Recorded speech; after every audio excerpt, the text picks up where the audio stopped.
नमस्कार दोस्तों, मैं कन्हैया लाल स्वागत करता हूं आपका इस YouTube channel study with KL sir में।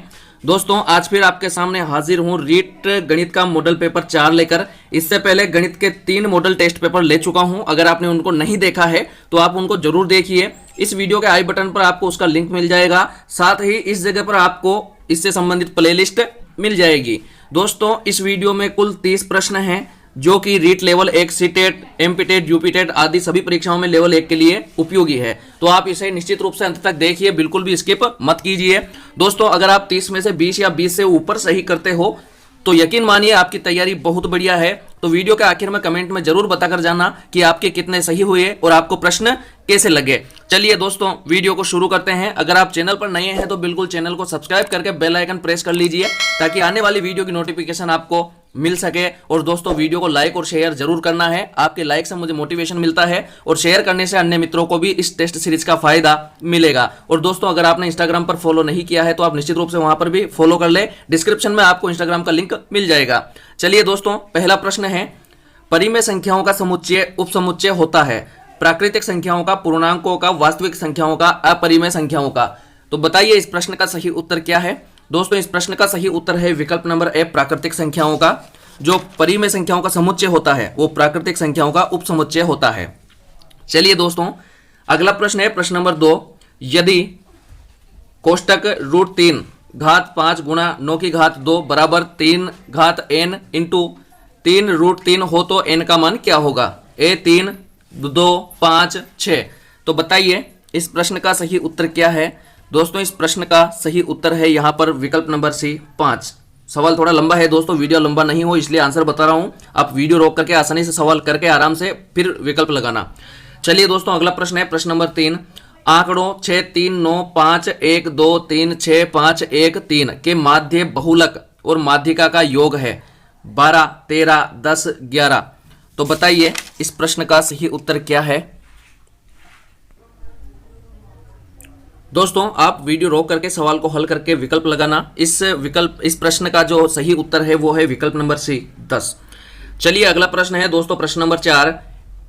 ये संख्या है का वर्गमूल ज्ञात कीजिए। विकल्प नंबर ए, विकल्प नंबर बी, विकल्प नंबर सी और विकल्प नंबर डी। तो बताइए इस प्रश्न का सही उत्तर क्या है। दोस्तों, इस प्रश्न का सही उत्तर है विकल्प नंबर डी। दोस्तों, यहां पर अगर अपन देखते हैं कि संख्याएं एक बार बढ़ते हुए क्रम में हैं, उसके बाद घटते हुए क्रम में हैं, तो इस प्रकार की संख्याएं जहां पर भी इस प्रकार की संख्याएं होती है तो हम जो सबसे बड़ी संख्या होती है, सबसे बड़ी संख्या उसके बराबर अगर 1 लिखेंगे, सबसे बड़ी संख्या इसमें क्या है 7, उसके बराबर 1 लिखेंगे, 1, 2, 3, 4, 5, 6, 7, तो वो अपना वर्गमूल होता है। यहां पर यही है, तो विकल्प नंबर डी अपने सही होगा। चलिए दोस्तों, अगला प्रश्न है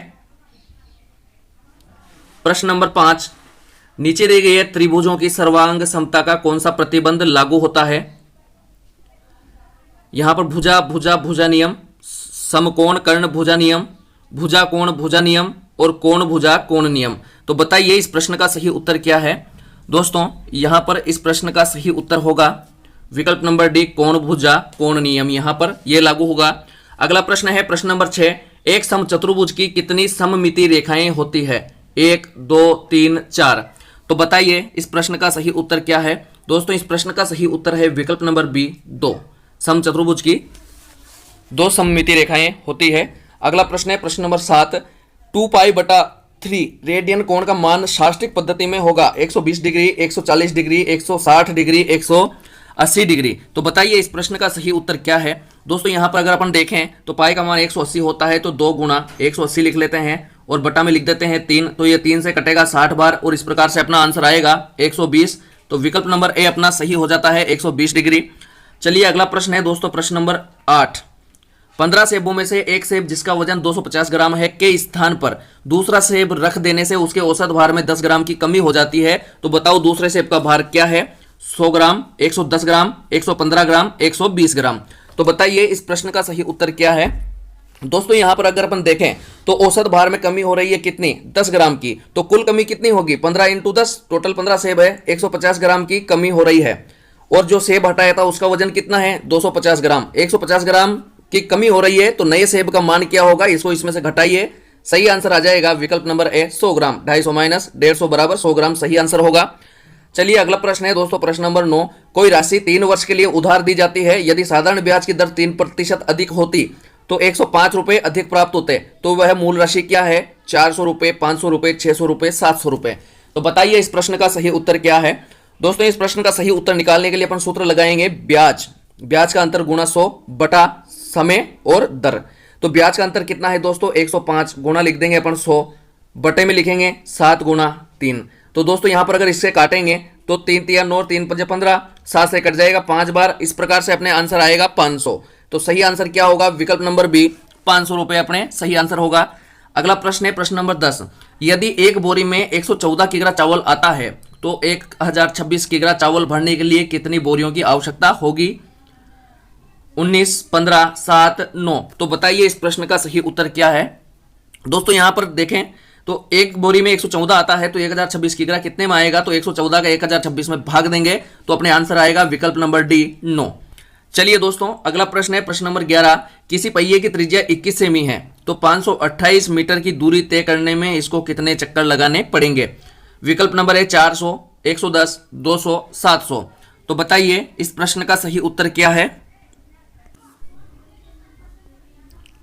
दोस्तों। यहां पर अगर इसमें देखें तो 21 सेमी त्रिज्या दे रखी है। सबसे पहले हम इसकी परिधि निकाल लेंगे। अगर इसकी परिधि अपन निकालते हैं तो परिधि का सूत्र है 2 पाई आर। पाई का मतलब 22/7 लिख देते हैं और ये लिख दी त्रिज्या। ठीक है दोस्तों, इधर इसको काटेंगे 3 बार कटेगा तो 22 या 66 और बराबर अपने 132 की आएगी दोस्तों परिधि। 132 सेंटीमीटर आती है परिधि। अपने पास दूरी देख रखी है 528 मीटर, तो 132 को अगर अपन सेंटीमीटर से मीटर में बदलेंगे तो 1.32 आ जाएगा।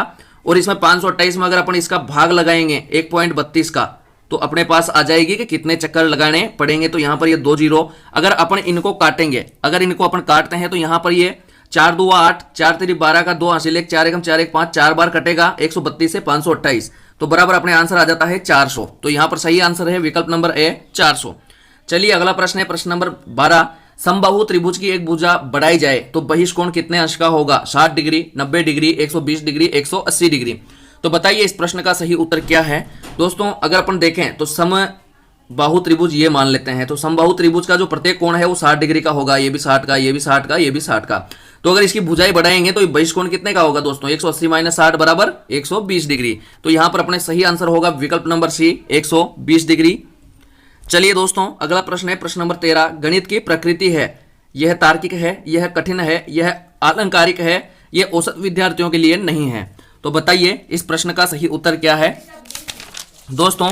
इस प्रश्न का सही उत्तर है विकल्प नंबर ए, यह तार्किक है। गणित की प्रकृति तार्किक है तो यहां पर सही आंसर होगा विकल्प नंबर ए तार्किक। चलिए दोस्तों अगला प्रश्न है प्रश्न नंबर 14। अभ्यास शिक्षण में सहयोग करता है। अभ्यास शिक्षण निम्न में से सहयोग करता है? अधिगम स्थानांतरण में वृद्धि करने के लिए, समस्या के हल की समझ बढ़ाने के लिए, सैद्धांतिक ज्ञान का उपयोग करने की क्षमता का विकास करने के लिए, किसी समस्या के शीघ्र कार्य करने के लिए। तो बताइए इस प्रश्न का सही उत्तर क्या है दोस्तों। इस प्रश्न का सही उत्तर है विकल्प नंबर सी, सैद्धांतिक ज्ञान का उपयोग करने की क्षमता का विकास करने में सहयोग करता है। तो यहां पर विकल्प नंबर सी अपना सही आंसर हो जाएगा। चलिए दोस्तों अगला प्रश्न है प्रश्न नंबर 15। एक विद्यालय में गणित, भौतिकी तथा जीव विज्ञान की सीटों का अनुपात 5:7:8 है। इन सीटों में क्रमशः 40 डिग्री, यहां पर 50 डिग्री है दोस्तों, 50 डिग्री मानना है यहां पर 50%, 40%, 50% और 75% वृद्धि करने का प्रस्ताव है। नया अनुपात क्या होगा? 2:3:4, 6:7:8, 6:8:9। इनमें से कोई नहीं। तो बताइए इस प्रश्न का यहां पर सही उत्तर क्या होगा। देखिए दोस्तों यहां पर 5:7:8 है। 40, 50 और 75% की वृद्धि हो रही है। तो अगर 5 में अपन 40% की वृद्धि करें तो यहां पर आएगा दोस्तों अपने पास 7। उसी प्रकार से 7 में 50% की वृद्धि करेंगे तो यहां पर देखिए 7 गुणा 150/100 ये 0, ये इसे अगर देखें तो 15 7 105/10 यानी 10.5 ये आ जाता है। उसी प्रकार से अगर 8 का निकाल लें अपन 75%, 8 गुणा 175 करेंगे बटा 100 करेंगे तो ये 4 से कट जाएगा, 2 बार ये कटेगा 25 बार और 25 7 175 यानी कि 7 2 14 ये आ जाता है। तो संख्याएं दोस्तों नई संख्याएं अपने पास क्या आई है? 7:10.5 अनुपात अपने पास एक और क्या आया था, यहां पर आया था अपने 14। अगर अपन इनको देखें, इनका अनुपात निकाल लें तो इधर 10 करना पड़ेगा, 10 से इसको गुणा करो 70, इससे गुणा करो तो इधर हो जाएगा 140। जब इनका अनुपात निकालेंगे तो आराम से इनका अनुपात अपने पास आएगा। तो अब इसके बाद अपने नई संख्याएं हो जाती है 70:105 अनुपात 140। इनको अगर काटेंगे तो 35 से ये कट जाएगा दोस्तों 2 बार, ये 35 से कट जाएगा 3 बार, और ये 35 से कट जाएगा 4 बार। 4 पंजे 20 और 4 3 12 2 14। तो दोस्तों अपना आंसर आएगा 2:3:4, जो कि विकल्प नंबर ए में है। तो सब सही आंसर है विकल्प नंबर ए, 2:3:4। चलिए दोस्तों अगला प्रश्न है प्रश्न नंबर 16। एक कक्षा में छात्रों के भार निम्न सारणी में दिए गए हैं। ये भार है और ये छात्रों की संख्या है। इनका समांतर माध्य ज्ञात कीजिए। तो दोस्तों समांतर माध्य के सूत्र से इसका समांतर माध्य निकल जाएगा। आप आराम से सवाल को हल करके विकल्प लगाना।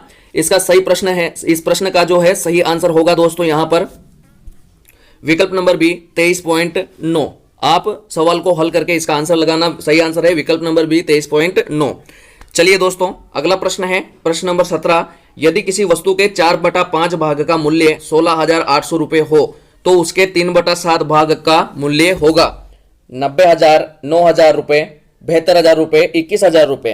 तो बताइए इस प्रश्न का सही उत्तर क्या है। दोस्तों इस सवाल को हल करेंगे तो 4/5 की वैल्यू कितनी है 16,800। तो लिखेंगे 16,800 बटे में लिखेंगे 4/5, तो 5 ये ऊपर चला जाएगा और गुणा में लिख देंगे 3/7। अब इससे अगर काटते हैं तो 4 चौक 16 बार कटेगा, 4 दूआ 8 यानी कितनी बार 4200 बार। 7 से ये कट जाएगा दोस्तों, 7 छक्के 42 600 बार, और 5 3 15 को इससे गुणा करेंगे तो 15 छक्का 90 और 2 जीरो की 2 जीरो, यानी अपना सही आंसर आ जाता है दोस्तों 9,000, जो कि विकल्प नंबर बी में है। तो सही आंसर है विकल्प नंबर बी 9,000। चलिए अगला प्रश्न है प्रश्न नंबर 18। रेखागणित का संबंध किससे है? संख्याओं से, अंकों से, प्रतीक चिन्ह से, प्रसार व विस्तार से। तो बताइए इस प्रश्न का सही उत्तर क्या है। दोस्तों इस प्रश्न का सही उत्तर है विकल्प नंबर डी प्रसार व विस्तार से।